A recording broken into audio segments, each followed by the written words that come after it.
Friday, Transportation Secretary Anthony Foxx said, quote, "We ought to be embarrassed as a country as Congress continues to grapple with extending funds for their Highway Trust Fund."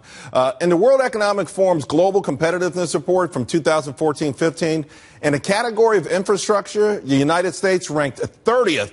The prior year, we were 19th. Now, part of the reason for this ranking, the reason it's free falling, is the amount of money as a percentage of GDP that we're spending on this thing. You can see it peaked a few years ago. Since the Great Recession, it has been in complete free fall. Now, it's unclear initially how much of this peak came from the stimulus package. You remember that. $787 billion sold as an infrastructure savior, a job creator. There was $1 trillion of shovel-ready projects ready to go. Well, the fact of the matter is very little went to infrastructure spending. This is some of your money here. Remember, we're talking almost $1 trillion, and the biggest project was $4.6 billion for the Army Corps of Engineers.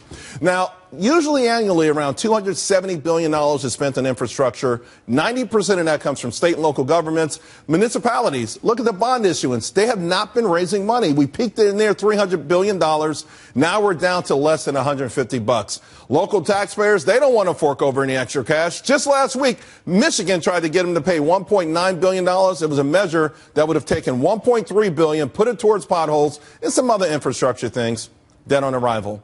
80% opposed, 20% in favor. Of course, things must really be bad when a Republican governor is asking for tax hikes. Perhaps it's no coincidence that Rick Snyder decided not to run for president the day after this debacle. All right, guys, I don't know if I'm the only one who drives every day because I hit these potholes every single year and they absolutely destroy me.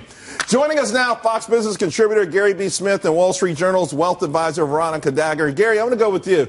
I don't know about you down in D.C. You guys got all the taxpayer money, so you might be driving on these nice roads. But here in New York, it is like Calcutta circa 1920. I'm telling you, I just got a Jeep a week ago.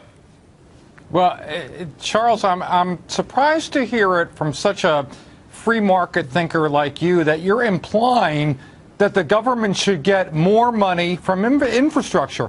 Charles, you mentioned in the opening that we should be embarrassed. I think we should be embarrassed that we keep doing the same thing over and over. We keep giving the government more and more money to fix our highways, to fix our bridges, and instead they come up with things like in Boston, probably you remember the big dig there, that was, what, 15 years over the time frame, billions of dollars over budget.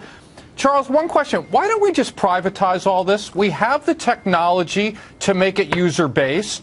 We put it on the private enterprise to absorb the risk and the reward. This is how the turnpike system in the U.S. got built. Why aren't we doing that? You know what? I got to be honest with you, Gary. I do love it. And I hope I didn't sound like I was advocating more taxes, but I was posing a question that's going to be big around the country. And ironically, Veronica, more and more Republican governors are actually seeking tax hikes for projects like this. That is ironic. Does it mean we've gotten desperate and we're trying to get something done? You know, there is a real need for infrastructure reform, but higher taxes, specifically going after corporations to get this done, trying to get their money, that repatriate that money from overseas.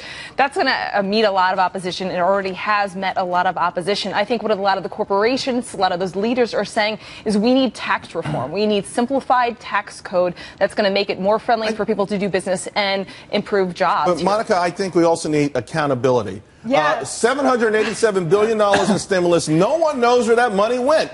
I mean, you can't point to a single major project or anything. They fix a bridge in a town next to me. It's still broken. I mean, it's ridiculous. You know what? For years, since 2009, the original stimulus to which you're referring, it's made me want to pull my hair out. Remember a couple of years after the stimulus, President Obama reconvened his Jobs Council led by Jeffrey Immelt, the head of GE. And at the time, he joked, well, the shovel-ready projects weren't as shovel-ready as we thought, ha-ha, and everybody chuckled.